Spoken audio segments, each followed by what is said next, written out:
দ্বিতীয় পরিচ্ছেদ। ঠাকুর শ্রীরামকৃষ্ণ ভক্ত সঙ্গে।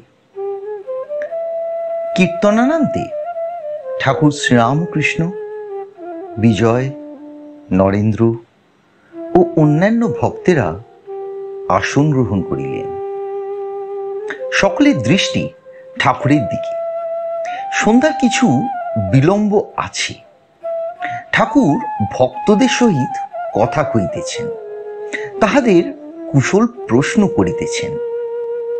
কেদার অতি বিনীতভাবে হাত জোর করিয়া অতি মৃদু ও মিষ্ট কথায় ঠাকুরের কাছে কি নিবেদন করিতেছেন। কাছে নরেন্দ্র, চুনি, সুরেন্দ্র, রাম, মাস্টার ও হরিশ। কেদার শ্রীরামকৃষ্ণের প্রতি বিনীতভাবে, মাথা ঘোরাটা কিসে সেরে যাবে? শ্রীরামকৃষ্ণ সস্নেহে, ও হয়, আমার হয়েছিল, একটু একটু বামা দিয়ে তেল দিবেন, শুনেছি দিলে সারে। কেদার যে আঙ্কে। শ্রীরামকৃষ্ণ চুনির প্রতি, কি গো, তোমরা সব কেমন আছো? চুনি, আগা এখন সব মঙ্গল। বৃন্দাবনে বলরাম বাবু, রাখাল এরা সব ভালো আছেন। শ্রীরামকৃষ্ণ, তুমি অত সন্দেশ কেন পাঠিয়েছ? চুনি, আগা বৃন্দাবন থেকে এসেছি। চুনিলাল বলরামের সঙ্গে শ্রীবৃন্দাবনে গিয়েছিলেন ও কয় মাস ছিলেন। ছুটি শেষ হইয়াছে, তাই কলিকাতায় সম্প্রতি ফিরিয়াছেন।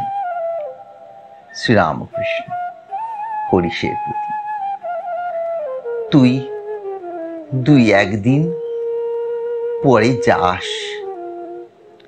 অসুখ করেছে, আবার সেখানে পড়বি। নারায়ণের প্রতি সস্নেহে, বস, কাছে এসে বস। কাল যাস, গিয়ে সেখানে খাবি মাস্টারকে দেখাইয়া। এর সঙ্গে যাবি? মাস্টারের প্রতি, কি গো? মাস্টারের সেই দিনই ঠাকুরের সঙ্গে যাইবার ইচ্ছা, তাই চিন্তা করিতেছেন। সুরেন্দ্র অনেকক্ষণ ছিলেন, মাঝে একবার বাড়ি গিয়েছিলেন।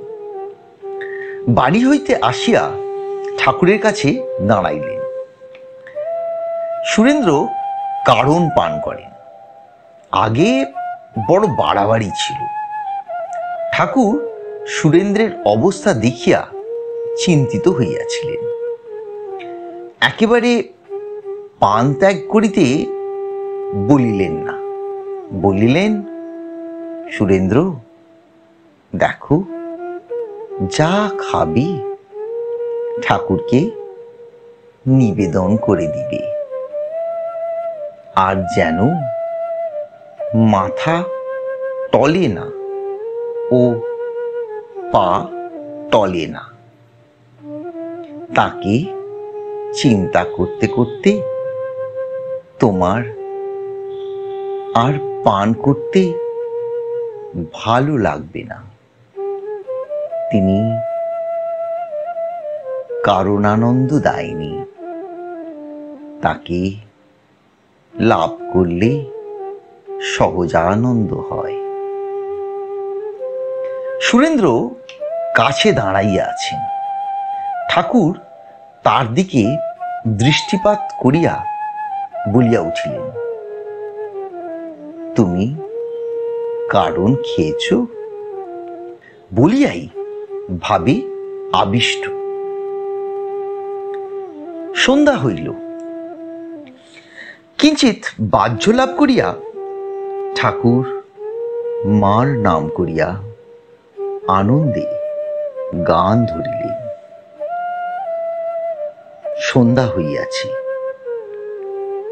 ঠাকুর শ্রীরামকৃষ্ণ হরিনাম করিতেছেন, মাঝে মাঝে হাততালি দিতেছেন,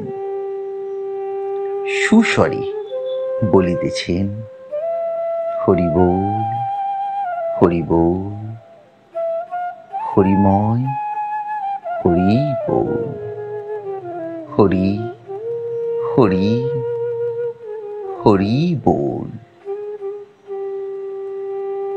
আবার রাম নাম করিতেছেন, রাম রাম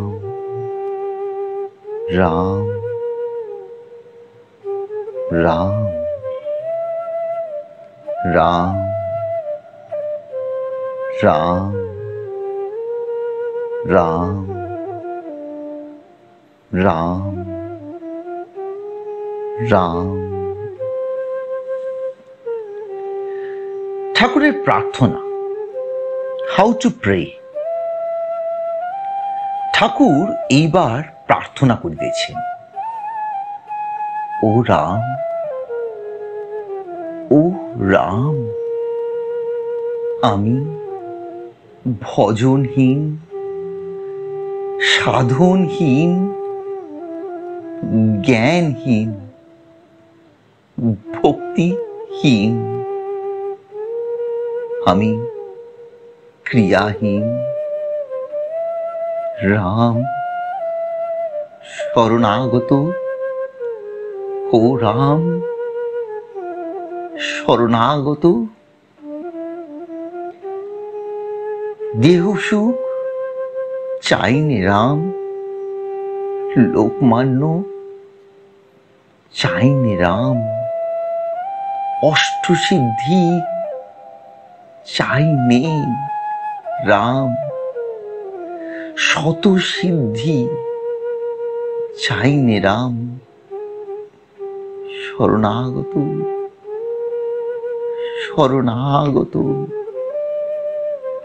কেবল এই করো যেন তোমার শ্রীপাদ পদ্মে শুদ্ধা ভক্তি হয় রাম,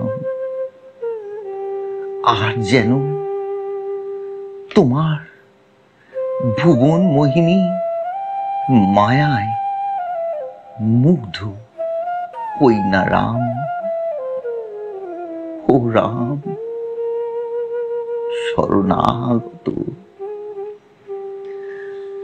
ঠাকুর প্রার্থনা করিতেছেন, সকলে এক দৃষ্টি তাহার দিকে চাইয়া রইয়াছেন। তাহার করুণা মাখা স্বর শুনিয়া অনেকে অশ্রু সংবরণ করিতে পারিতেছেন না। রাম কাছে আসিয়া দাঁড়াইয়াছেন। শ্রীরামকৃষ্ণ রামের প্রতি, রাম তুমি কোথায় ছিলে? রাম, আজ্ঞা উপরে ছিলাম। ঠাকুর ও ভক্তদের সেবার জন্য রাম উপরে আয়োজন করিতেছিলেন। শ্রীরামকৃষ্ণ রামের প্রতি সহাস্য,